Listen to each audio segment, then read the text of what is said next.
आकाशवाणी भोपाल से प्रस्तुत है प्रादेशिक समाचार।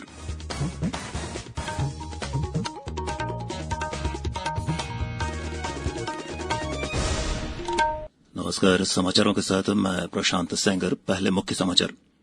प्रदेश के 1,75,000 लोगों को आज मिलेगा अपना घर। प्रधानमंत्री वीडियो कॉन्फ्रेंसिंग के जरिए कराएंगे गृह प्रवेश। परीक्षा खत्म होने के 4 दिन बाद ही जेईई मेंस का परीक्षा परिणाम हुआ घोषित। डबरा में बनेगा मालवाहक विमानों का अड्डा, मुख्यमंत्री ने की घोषणा। प्रदेश में मरीजों की बढ़ती संख्या के बीच अब तक 63,000 से अधिक लोग कोरोना संक्रमण से मुक्त हुए और राज्य में 21 सितंबर से खुलेंगे 9वीं से 12वीं तक के स्कूल। और अब समाचार विस्तार से। प्रधानमंत्री नरेंद्र मोदी आज प्रदेश में प्रधानमंत्री आवास योजना ग्रामीण के अंतर्गत बनाए गए 1,75,000 मकानों का उद्घाटन करेंगे। ये सभी मकान कोविड महामारी की चुनौती के दौरान बनाए गए हैं। श्री मोदी इन नए मकानों में परिवारों के गृह प्रवेश संबंधी आयोजन में भी भाग लेंगे।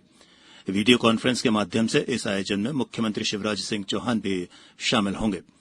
वर्ष 2022 तक सबके लिए मकान के मोदी सरकार के लक्ष्य के अंतर्गत अब तक देश भर में 1 करोड़ 14 लाख मकान बनाए गए हैं। प्रदेश में भी 17 लाख निर्धन परिवारों को इस योजना का लाभ मिला है। हमारे संवाददाता ने बताया है कि इस अवसर पर प्रधानमंत्री सीधी, सिंगरौली और ग्वालियर के हितग्राहियों से भी बात करेंगे। खास बात यह है कि इन सभी घरों को कोविड-19 महामारी की अवधि के दौरान बनाया या पूरा किया गया है। मुख्यमंत्री शिवराज सिंह चौहान ने कहा कि आज इन परिवारों के लिए एक नए जीवन की शुरुआत होगी। कार्यक्रम सुबह 11 बजे प्रारंभ होगा। पंचायत प्रतिनिधि और ग्रामीण भी इस गृह प्रवेश कार्यक्रम में कोरोना संक्रमण को रोकने के लिए जरूरी सावधानी बरतते हुए शामिल हो सकते हैं। मध्य प्रदेश में अब तक 17 लाख गरीब परिवारों को प्रधानमंत्री आवास योजना ग्रामीण के जरिए अपने घर मिल चुके हैं। इस योजना में केंद्र और राज्यों की अन्य योजनाओं को शामिल कर एलपीजी व बिजली कनेक्शन और सुरक्षित पेयजल उपलब्ध कराने का भी प्रावधान है। मध्य प्रदेश सरकार ने भी अपने समृद्ध पर्यावास अभियान के माध्यम से अन्य लाभ प्रदान करने के लिए सामाजिक सुरक्षा, पेंशन योजना, राशन कार्ड, प्रधानमंत्री कौशल विकास योजना, राष्ट्रीय ग्रामीण आजीविका मिशन जैसी 17 अन्य योजनाओं को भी इसमें शामिल किया है। संजीव शर्मा, आकाशवाणी समाचार, भोपाल। इंदौर से हमारे संवाददाता ने बताया है कि इंदौर जिले में भी आज आवासहीन परिवारों का स्वयं के घर का सपना साकार होने जा रहा है। उन्हें उज्ज्वला योजना के अंतर्गत गैस कनेक्शन और स्वच्छ भारत मिशन के तहत शौचालय भी पात्रतानुसार उपलब्ध कराए गए हैं। प्रधानमंत्री आज ही खंडवा में भी योजना के हितग्राहियों को गृह प्रवेश कराएंगे। उधर उमरिया में डिजिटल कार्यक्रम को लेकर हितग्राहियों में खासा उत्साह देखने को मिल रहा है। प्रधानमंत्री आवास योजना के तहत डिजिटल गृह प्रवेश कार्यक्रम को लेकर हितग्राहियों में खासा उत्साह दिखाई दे रहा है। योजना के लाभार्थियों ने अपने बनाए हुए घरों को जहां वंदनवार, गुब्बारों, रंगोली से सजाया है, वहीं महिलाएं परंपरागत गीत, मंगल गान गाकर कार्यक्रम का पूरे उत्साह से स्वागत करेंगी। कलेक्टर संजीव श्रीवास्तव ने बताया कि कोरोना संक्रमण काल के दौरान जिले के 6,956 हितग्राहियों के स्वयं के पक्के आवास बनने के सपने पूरे हुए हैं। आज जिले के सभी ग्राम पंचायतों में गृह प्रवेशम के कार्यक्रम आयोजित किए जा रहे हैं, जिसमें सोशल डिस्टेंस का पालन करते हुए ग्रामवासी भी सम्मिलित होंगे। आकाशवाणी समाचार के लिए उमरिया से मैं संतोष गुप्ता। प्रदेश के आगर मालवा में 876, शिवपुरी में 3,805, कटनी में 4,109, मुरैना में 848 और रायसेन में 3,500 हितग्राहियों को गृह प्रवेश आज कराया जाएगा। योजना के तहत धार जिले में लॉकडाउन के दौरान 50 दिनों में अपना घर बनाने वाले गुलाब सिंह भी घर का सपना साकार होने पर केंद्र सरकार का धन्यवाद अदा कर रहे हैं। हमारे एक छोटे से गांव में जो एक गरीब आदमी रहता था, वो उसका जो पक्का मकान बन गया है और अभी भी हम जब हमारा घर में नए घर में प्रवेश करेंगे तो हमको बहुत खुशी होगी इस बात की कि हम नए मकान में जा रहे हैं और इतना अच्छा मकान बनाया जो हमारे प्रधानमंत्री जी ने हमारे को इतना सहयोग करके हमारा मकान दिया और आज हमारा बड़ा मकान में जाएंगे हम। अतिवृष्टि और बाढ़ प्रभावित क्षेत्रों का निरीक्षण करने आए केंद्रीय दल ने कल हरदा और देवास के ग्रामीण क्षेत्रों का दौरा कर वहां हुए नुकसान का आकलन किया। इस दौरान कृषि मंत्री कमल पटेल ने दल को अतिवृष्टि और बाढ़ के दौरान राज्य सरकार द्वारा चलाए गए राहत कार्यों से भी अवगत कराया। कृषि मंत्री ने बताया कि बाढ़ से क्षतिग्रस्त प्रारंभिक अनुमान लगभग 10,000 करोड़ रुपए है। उन्होंने केंद्रीय दल से प्रदेश को विशेष राहत पैकेज देने की भी मांग की। राष्ट्रीय परीक्षा एजेंसी एनटीए ने इंजीनियरिंग में दाखिले के लिए संयुक्त प्रवेश परीक्षा जेईई मेंस के महज चौथे दिन ही इसका परीक्षा परिणाम घोषित कर दिया है। जेईई एडवांस परीक्षा इस महीने की 2 और 6 तारीख को आयोजित की गई थी और इसमें 24 उम्मीदवारों ने 100% अंक हासिल किए हैं। इनमें सबसे अधिक विद्यार्थी तेलंगाना से हैं। कोरोना संकट के कारण जेईई मेंस की परीक्षा 2 बार टाल दी गई थी। इस महीने ये परीक्षा 232 शहरों के 660 केंद्रों पर आयोजित की गई थी।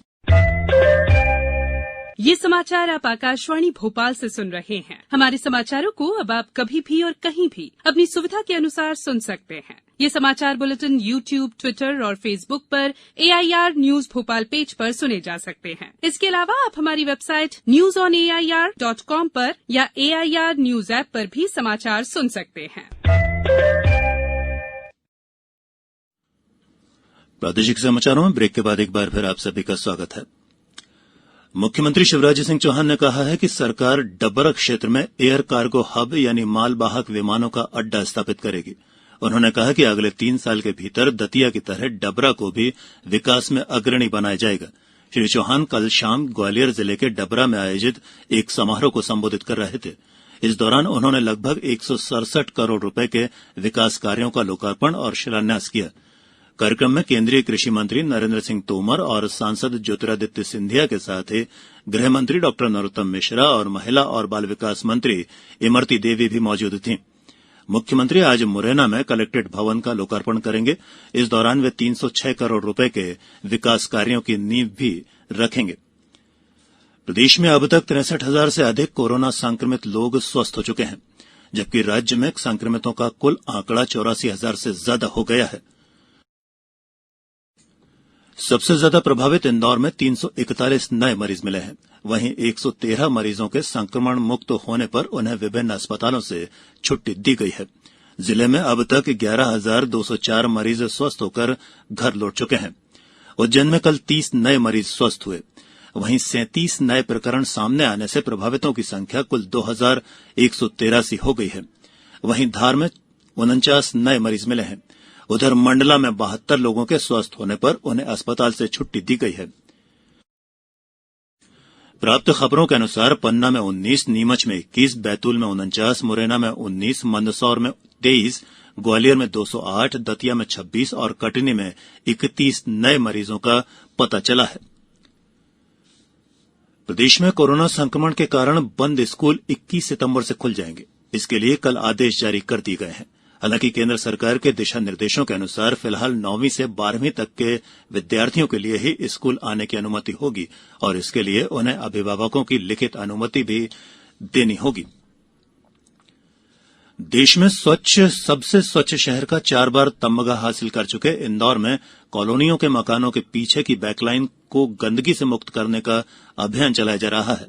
हमारे संवाददाता ने बताया है कि पायलट प्रोजेक्ट के तहत वार्ड 57 की गणेश कॉलोनी में गंदी और बदबूदार बैकलाइन की सफाई कर दोनों तरफ के मकानों की पिछली दीवार पर खूबसूरत चित्रकारी की गई है। जन भागीदारी के जरिए रहवासियों से घर की अनुपयोगी वस्तुओं के माध्यम से बैकलाइन का सौंदर्यीकरण कराया गया है। पुराने टायरों का भी उपयोग कर उनके गमले बनाकर उनमें पौधे लगाए गए हैं। बैकलाइन की स्वच्छता की निगरानी के लिए 20 रहवासियों की एक समिति भी बनाई गई है। इस प्रयोग के सफल होने के बाद इसे शहर की अन्य कॉलोनियों में भी लागू किया जाएगा। और अब इस बुलेटिन के कुछ समाचार संक्षेप में।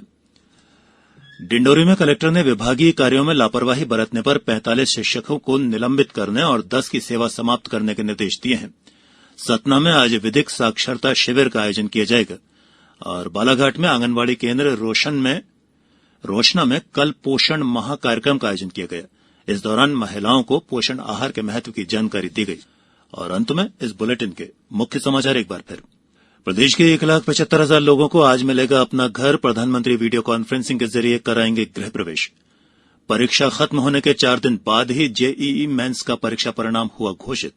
डबरा में बनेगा मालवाहक विमानों का अड्डा, मुख्यमंत्री ने की घोषणा। प्रदेश में मरीजों की बढ़ती संख्या के बीच अब तक 63,000 से अधिक लोग कोरोना संक्रमण से हुए मुक्त और राज्य में 21 सितंबर से खुलेंगे 9वीं से 12वीं तक के स्कूल। इस बुलेटिन में इतना ही। घर में रहिए, सुरक्षित रहिए और सुनते रहिए आकाशवाणी। नमस्कार।